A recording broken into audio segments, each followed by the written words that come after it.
this kind of ties in. Let's put this up on the screen from the Washington Post. Apparently, former President Obama was recently here in D.C. meeting with current President Biden and warning him that Trump has a lot more political strength than Democrats may think. Here are the specifics from that article. They said former President Obama at a private lunch with President Biden earlier this summer voiced concern about Donald Trump's political strengths, including an intensely loyal following, a Trump-friendly conservative media ecosystem, and a polarized country, underlining his worry that Trump could be a more formidable candidate than many Democrats realize.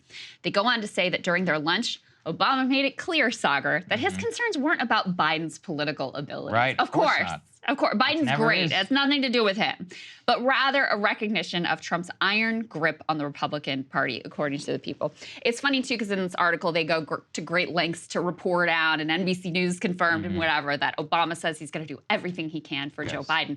Is that news? Like, I mean, I just assumed that that would be the case. But I guess after the fact that, you know, in 2016, Obama actively pushed Biden out of that primary and, you know, tried to anoint Hillary. We all know how that turned out. And then in 2020, Obama sat on his hands until it was clear that he wasn't going to be able to get Pete or someone else. And there's a bunch of reporting, too, about how even when they were together in the White House, Obama and his brainiac side of the team basically had contempt for Joe Biden. So I guess there was some question about how hard Obama would go for Joe in this election. But anyway, you can put your fears to rest. Barack Obama will be fully engaged in this campaign. Good, yeah, good for him. I'm sure it'll work out. It always does, right?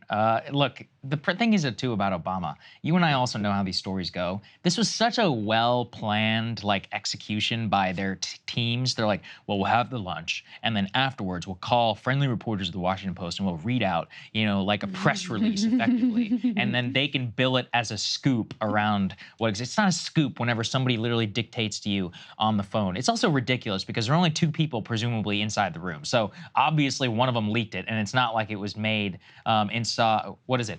It's not exactly done in such a way that is supposed to be like anonymous. Anyway, so you look at this and what becomes clear. Obama is trying to telegraph two things. I'm going to help Biden, so you can't blame me for not, but also he is trying to telegraph his, you know, political genius, his above it all almost approach, where he still believes, I think rightfully, that he's a better politician than Joe Biden. And he kind of wants to put it across. He's like, I'm not the one underestimating Trump. I'm pushing Biden to do everything he can. I want to dispel with any narrative that, you know, this thing isn't as in a tight race. And it's interesting, too, that it actually came on the heels of the New York Times poll, which showed them completely neck and neck. And, you know, Obama's political analysis, too, is not wrong, but it's also just funny coming from the guy who, in many ways, is the most responsible for Donald Trump's presidency. If he did a better job as president, then Trump would never be president. It's simple, you know, and it's like, in many ways, like, Trump didn't just beat Hillary, he destroyed the Obama consensus.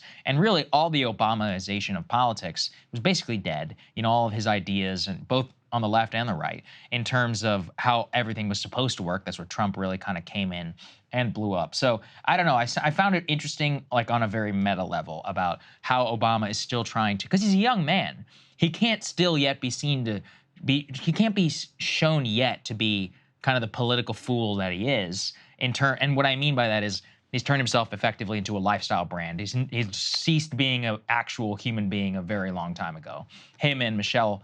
And so he's got to keep his like political bona fides by calling up the Washington Post reporter and giving his analysis. So there's actually quite a bit going on here, I think. Yeah, there are a lot of layers to this. I mean, there's a lot of like Democratic freak out porn in the media right now of like, we're worried about this group, we're worried about that group. We're going to play you a little bit of that in a minute. But also, there was an article about how Democrats have reassessed. They did think that Ron DeSantis would be a more formidable candidate than Trump. And now they've kind of decided Trump may actually be harder to beat.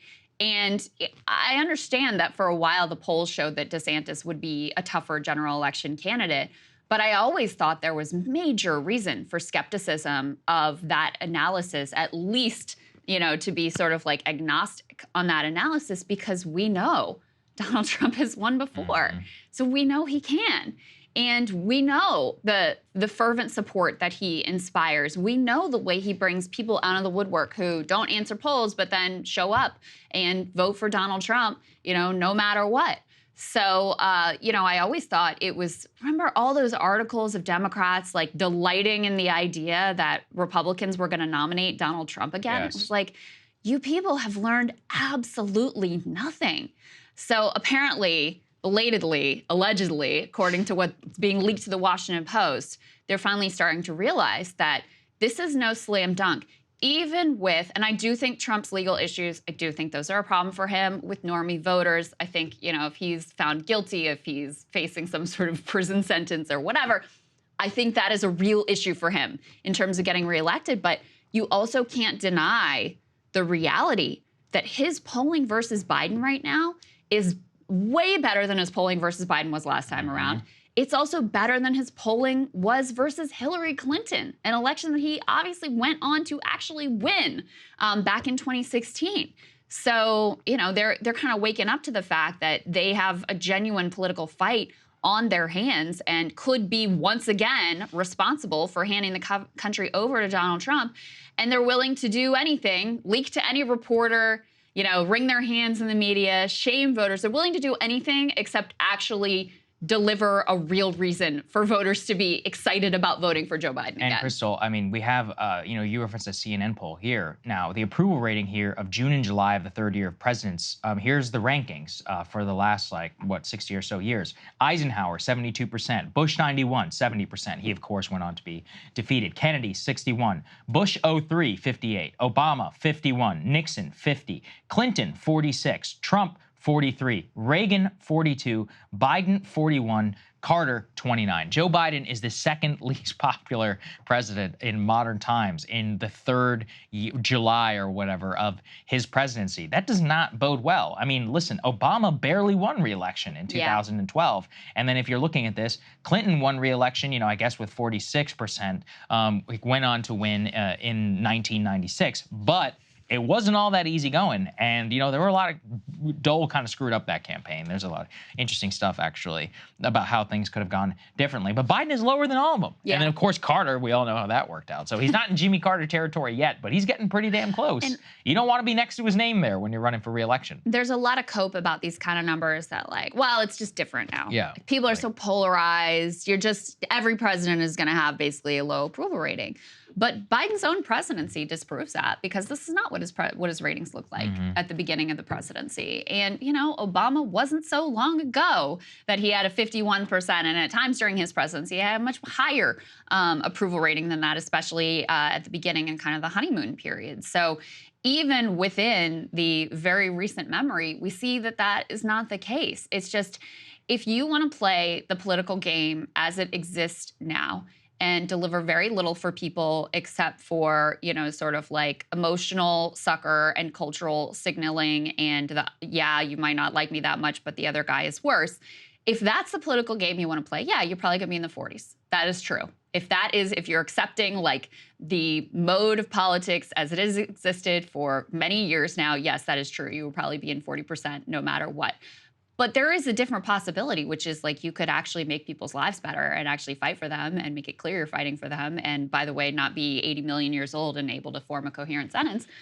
And I have a feeling, based even with this guy, Joe Biden, who, is not in his prime, even with him, he had a much higher approval rating at a different time because people felt like he was really doing something for them and fighting for them. Hey guys, if you like that video, go to breakingpoints.com, become a premium subscriber, and help us build the best independent media organization on the planet. That's right. We're subscriber funded. We're building something new. We want to replace these failing mainstream media organizations. So again, to subscribe, it's breakingpoints.com.